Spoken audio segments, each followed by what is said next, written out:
Estamos começando mais um Café com Selinho e hoje vamos trazer para vocês a segunda parte do documentário em homenagem a Hebe Camargo, feito pelo SBT Interior.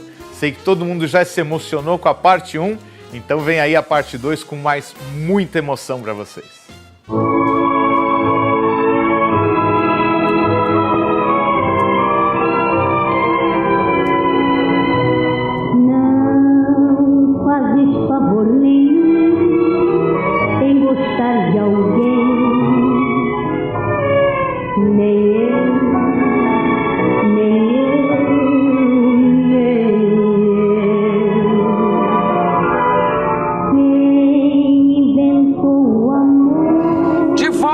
SBT, meu programa não poderia ter uma estreia mais animada, mais chique, mais amorosa, charmosa e iluminada. Nossa. Pode entrar, rainha da televisão, pode entrar. Aê!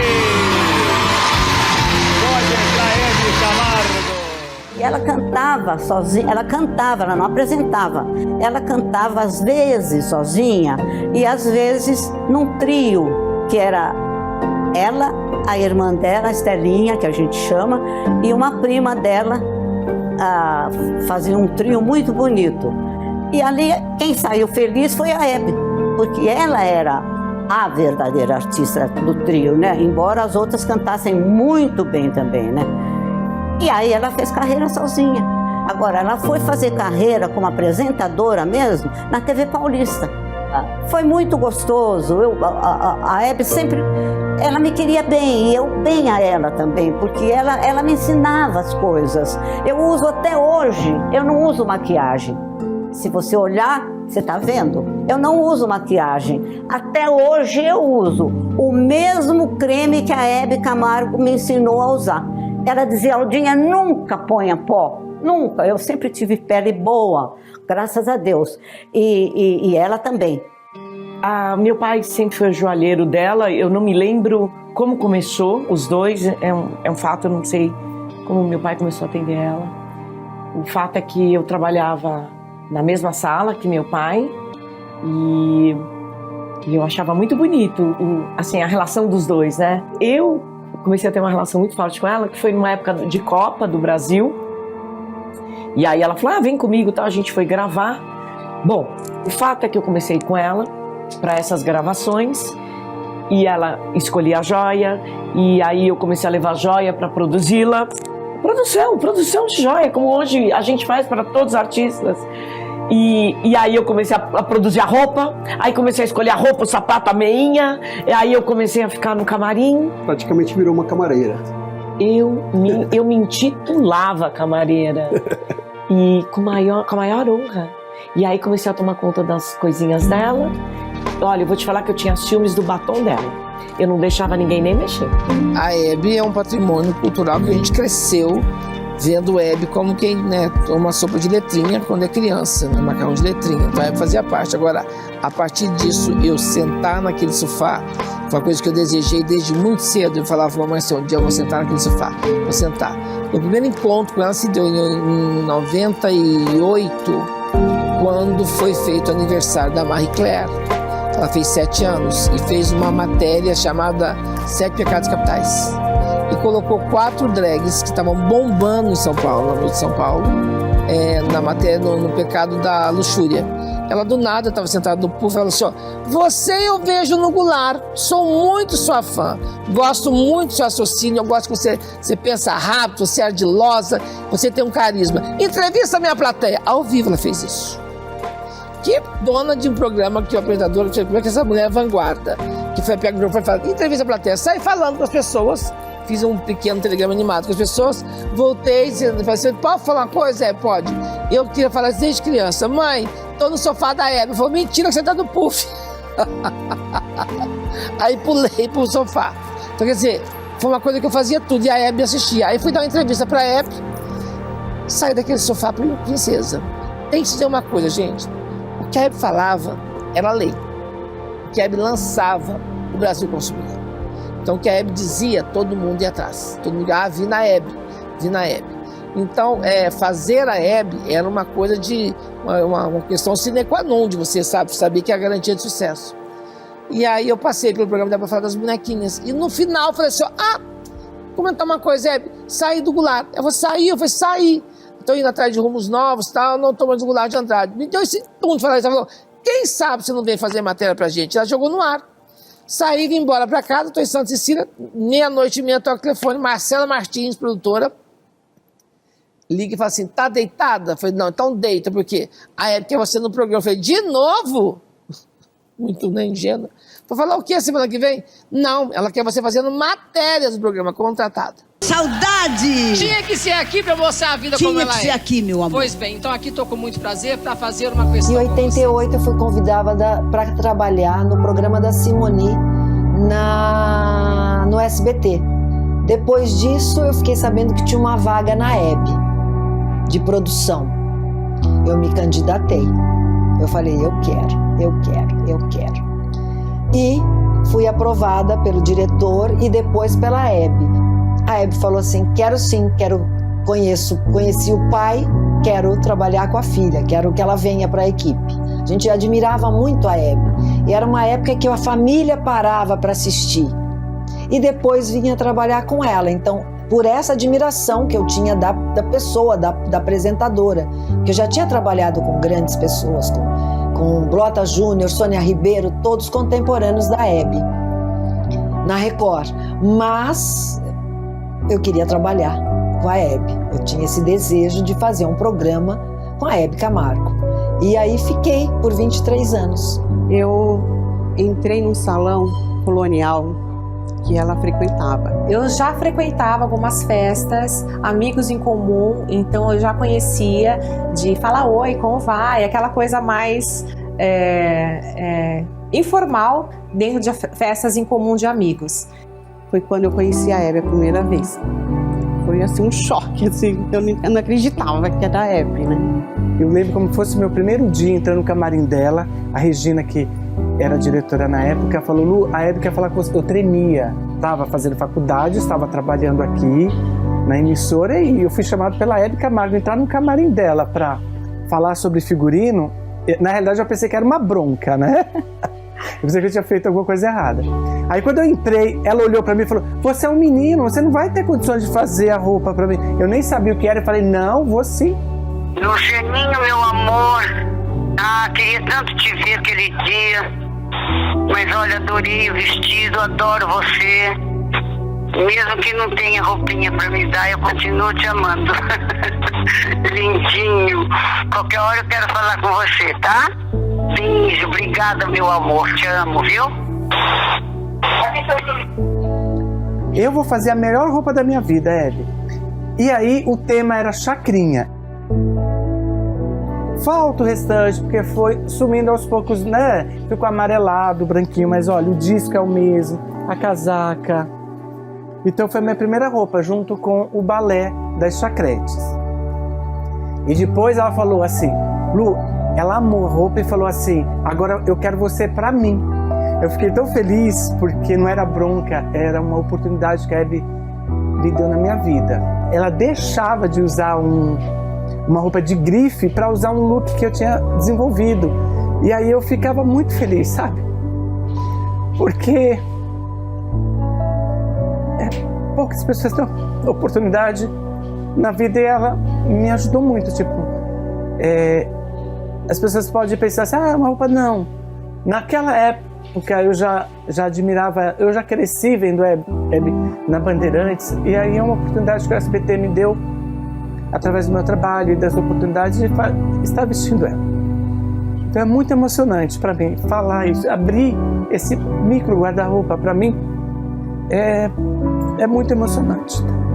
Olha, primeiro assim, é um susto, né, quando você começa a ter uma amizade com uma grande estrela, ainda mais sendo a Hebe. Na época eu fiquei um pouco impactada, assim, né, porque assim, de cara ela já gostou muito de mim, assim, de cara ela já, sabe, me abraçou, já sabe, a gente já começou a ter uma intimidade, sabe quando a química bate ali? O santo bateu, né, como diz, porque a Hebe era muito assim, ou ela gostava ou ela não gostava, não tinha uma coisa meio termo, ela não era falsa, assim, ela gostava, então ela queria estar junto, queria estar perto e tal. E era muito louco, assim, de saber, sabe, de me tornar amiga da Hebe, porque assim, eu estava acostumada, quando eu morava no Mato Grosso do Sul, a assistir a Hebe, achava muito chique, ela recebendo os convidados no sofá, aquela alegria dela, sabe, aquele carinho, aquele carisma todo.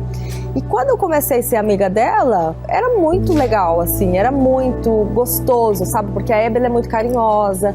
E uma coisa, assim, que eu me recordo muito, que ela sempre me chamava de menininha, o apelido que ela chamava sempre, menininha, vem aqui, menininha, isso, menininha, aquilo. Era muito engraçado, a gente fazia piada uma com a outra, a gente tinha essa liberdade.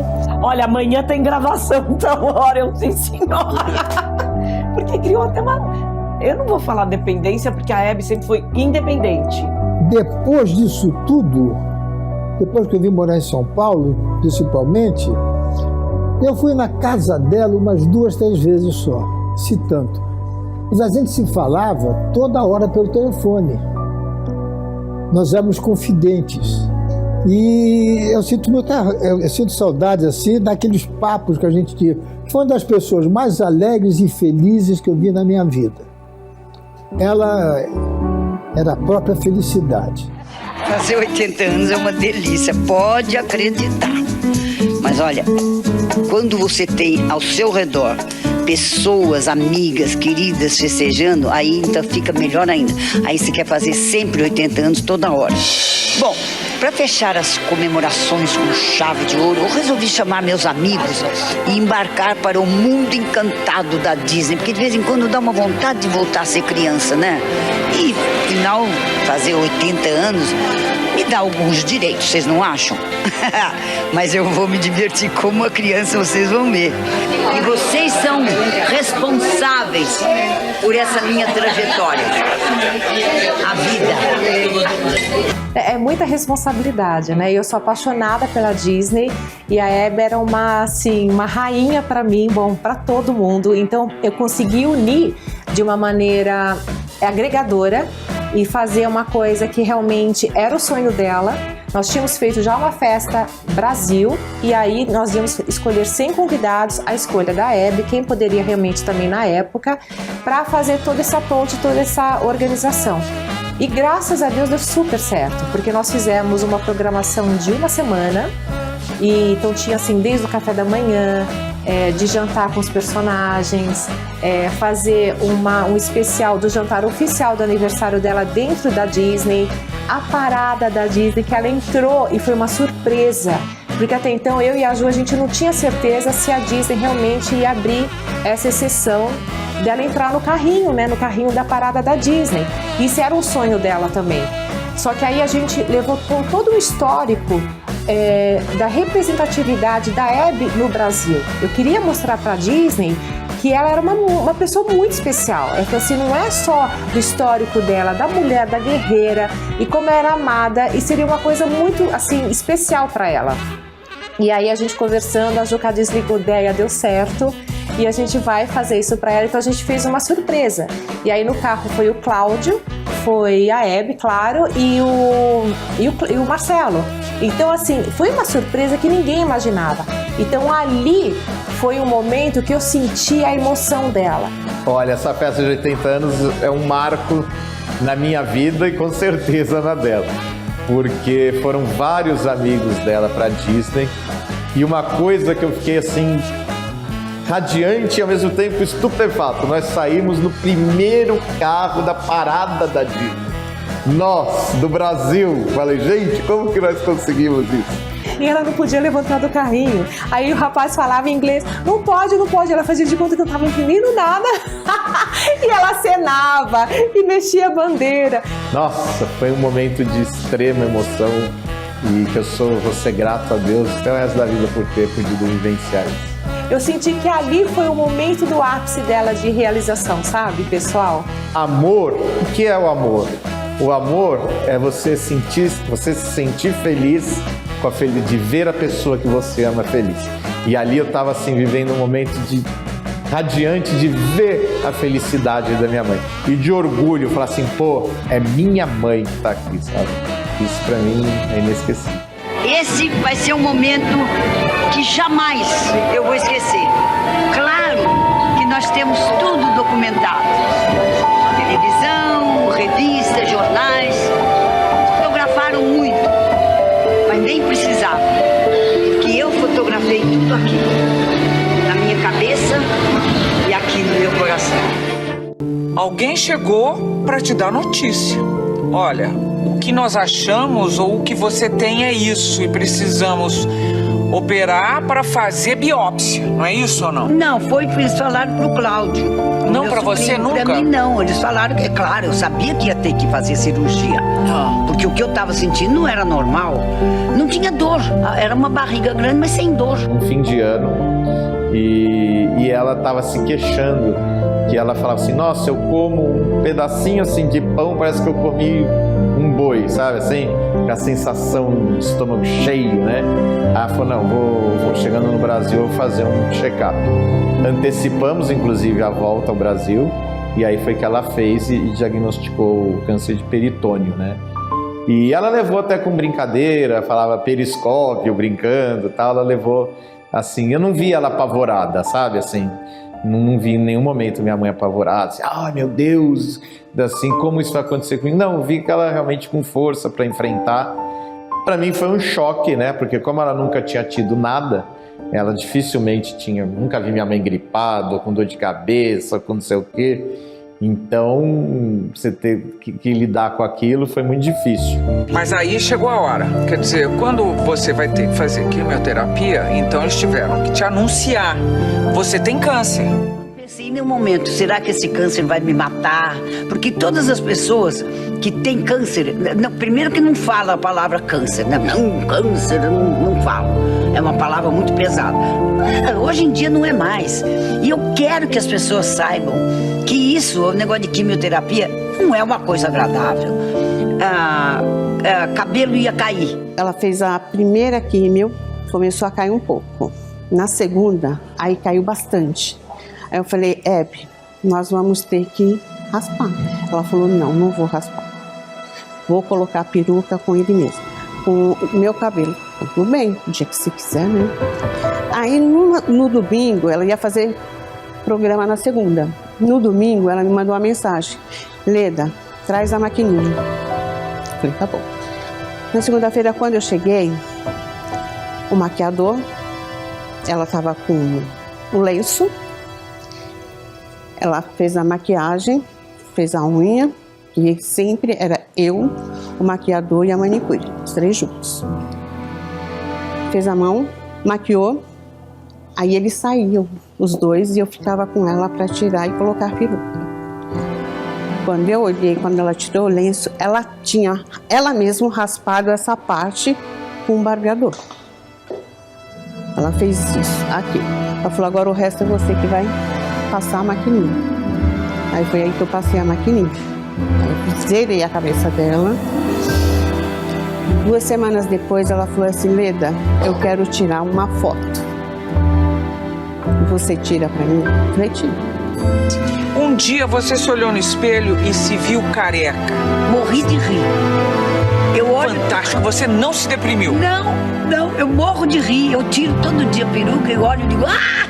Que tamanho tá o cabelo agora? Tá bem pequenininho ainda, tá muito, como é que se fala? Incipiente. Incipiente. Eu adoro falar essas coisas, porque ela faz sempre essa gracinha. O cabelinho ainda tá incipiente. E aqui na frente você já dá pra ver que já tá nascendo um pouquinho, olha. Mas aí tá quase nada, tá pegando? Olha aqui, ó. Pega aqui, é um cabelinho. Ela ficou bastante debilitada, mas após as químios e tal, deram como curada, né? Nós festejamos muito e ela, assim, se recupera muito bem. O cabelo volta a crescer, inclusive ela grava o DVD totalmente recuperada da doença. Primeiro que era um nome esquisitíssimo, porque eu nem sabia que a gente tinha isso no corpo. Como é? Peritônio. Eu até falava periscópio. E infelizmente aí no ano seguinte, em 2011, meados de 2011, volta, né? E aí o Cláudio até tentou esconder um pouco de mim, mas eu vi que realmente estava voltando, foi a metástase, né, que deu no intestino. E ela ainda conseguiu ter uma sobrevida boa, ou relativamente boa em 2011, fez algumas coisas. Em 2012 ela fez cirurgia, depois ficou bem, ainda foi na final do Paulistão no Morumbi, ver Santos e Guarani, que ela adorava o Neymar, não sei o quê. apesar de ser São Paulina, ela adorava Neymar, foi na final em abril, imagina, em abril de 2012. E aí em setembro, aí de junho pra frente foi muito difícil, porque aí ela já teve que ficar com aquelas alimentações de veia, aquilo incomodava ela, mas sempre otimista. Minha mãe nunca chegou e falou assim, nossa, meu filho, senta aqui porque acho que chegou a minha hora. Não, ela falava assim, reza para amanhã eu estar melhor. Ela sempre teve a esperança, a fé que ela estaria melhor. Luto na televisão brasileira. O Brasil chora a morte da rainha da TV brasileira. Morreu hoje de madrugada, disparada. Morreu esta madrugada, na Morreu casa agora dela. cedo a apresentadora da apresentadora de televisão. Morreu hoje. A loira. Aos 83 anos ela Tinha um tio que foi tudo para mim. Ele era 6 anos mais velho que eu. E o Fernando estava internado no Einstein. E eu fui visitar meu tio, que eu estava no sítio, fiquei sabendo que ele tinha internado, eu fui. Por coincidência, a Hebe já estava lá. Eu disse, eu vou aproveitar, vou descer e vou dar um beijo nela. Aí eu fui lá no andar dela, tinha um segurança na porta, eu sou Carlos, não pode entrar. Mas preciso falar com ela, eu quero que ela saiba que eu vim aqui. A Hebe não quer falar com ninguém, que ela está mal, sei o quê, parará. Não, só quero que ela saiba que eu vim aqui. Bom, aí eu entrei no carro, daí a pouco toco o celular, era ela. Sabe, filhinho, é que eu tô tão feinha.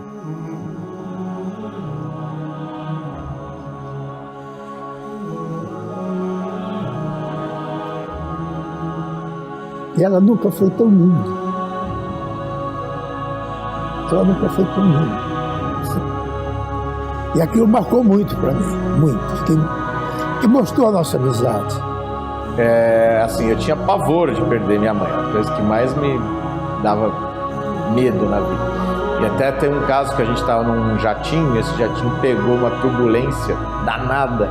Eu falei, meu Deus do céu, chegou a minha hora. Foi a única vez na minha vida que eu achei que ia morrer, sabe assim? Falei, nossa, acho que agora chegou a minha hora. E ali a sensação que eu tive foi de alívio, porque como estava minha mãe junto, estava o Cláudio, eu falei, bom, vai todo mundo junto, eu não vou ter que lidar com a perda da minha mãe, né? Porque nós vamos morrer juntos. Mas graças a Deus o avião pousou e vivemos muitos anos lá. Mas realmente aí eu tive que lidar com isso. O espiritismo me deu muita força. Deus dá uma força que você nunca acha que vai ter, mas Deus te dá um amparo, uma força que eu falava assim, eu não vou conseguir ter forças de ir no velório da minha mãe, sabe? E eu achava que eu nunca ia conseguir.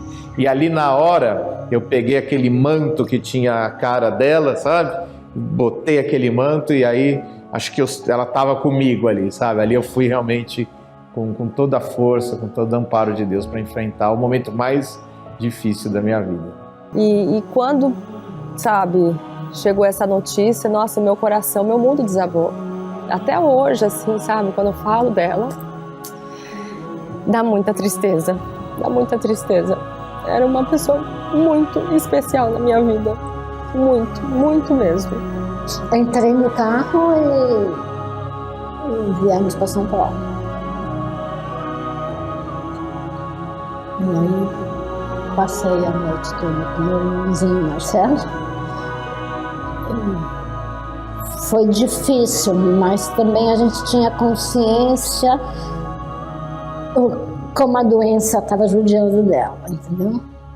Então a gente não pode, eu não posso, eu não quis ver a Hebe morta.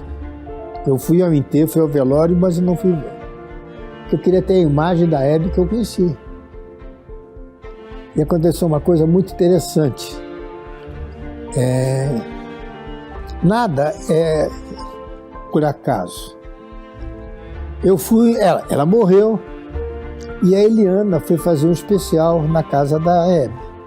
Eu fui, eu e o Agnaldo Rael. E nós estamos conversando na sala, foi horrível na casa dela sem ela, foi horrível, horrível. Você não pode imaginar como foi ruim. Aí chega uma mocinha que eles iam fazer um museu da Hebe. Ela veio com uma carta, um envelope, chorando. Professor Carlos, olha o que tem aqui. Aconteceu o seguinte, tinha uma cantora, isso em 1945, 46, até 50, que era a cantora mais famosa, Isaurinha Garcia. Era a maior cantora de São Paulo, seria o Ivete Sangalo de São Paulo. Só que ela era muito maluquinha, e ela morreu pobre. E eu fiquei sabendo que a Hebe segurou a barra dela muito tempo, fez o enterro dela e nunca comentou com ninguém. Só que eu fiquei sabendo disso. E eu mandei um bilhete para a Hebe. Hebe, estou sabendo o que você fez, ela só uma pessoa como você, parará, parará, tá? Um beijo do teu irmão, Carlos Alberto. Essa carta deve ter sido em 58, 59. Eu nem me lembrava mais. Ela guardou aquela carta, está comigo até hoje. Então você vê, no dia que eu fui na casa dela, sem ela estava presente, com aquela carta. Eu lembro o dia que eu dei o meu filho no colo para ela, assim, e falei, vai com a titia. Nossa, tomei uma bronca dela. Titia? Que titia? É vovó, entendeu? E sempre tivemos assim, uma ligação bem aberta entre a gente. Bom, quando eu soube com que ela estava, a doença que ela estava e aonde estava, eu mais ou menos já percebi. Eu não fui visitá-la. Eu não queria ver a Hebe doente. Eu não fui ao enterro da Hebe. Eu não queria ver a Hebe morta. Eu queria ela viva, como ela está até hoje, aqui dentro de mim, no meu coração. Eu vejo ela me abraçando. Eu vejo ela me trazendo um presentinho. Ela adorava dar um presentinho, sabe? Quando eu cheguei na casa dela, eu e o maquiador, nós encontramos ela deitada. Parecia que ela estava dormindo. A gente não acreditava que ela estava dormindo. Mas foi difícil, viu? Foi difícil fazer o cabelo dela, maquiar. Mas nós conseguimos. Quando terminamos, falamos, olha, missão cumprida. Porque ela falava, o dia que eu morrer, eu quero ir bonita, você vai me pentear. E eu fui. Porque a Hebe é isso. A Hebe não é egoísmo. Né? A Hebe é generosidade. E o legado dela é esse, né? Te cortando. E a Hebe é vida. E a gente vai dar vida. É essa Hebe que eu vejo dentro do meu coração. Espiritualmente, a Hebe sorrindo, sempre sorrindo. Podia estar com os maiores problemas dentro da vida particular dela, mas ela estava sempre sorrindo. Hebe, você faz muita falta. Hebe, você faz muita falta. Deixa eu falar uma coisa para vocês. Desde março de 1986, estou nessa casa, que tantas alegrias me trouxe. São quase 25 anos juntos. Para todos que trabalharam e ainda trabalham aqui, o SBT sempre foi muito acolhedor e correto com seus funcionários e colaboradores. Como todos sabem, eu visto a camisa e na minha testa tem 3 letras, SBT.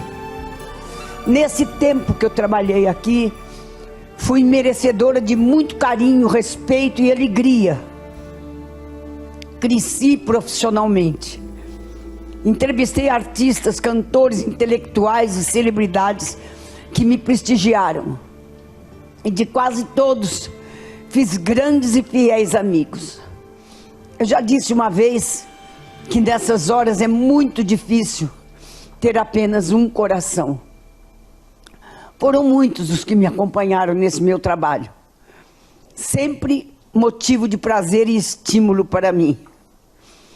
Quando olho para trás e me lembro que participei da primeira transmissão da TV brasileira, penso que isto só foi possível porque vocês, meu público, vocês sempre estiveram comigo onde quer que eu estivesse.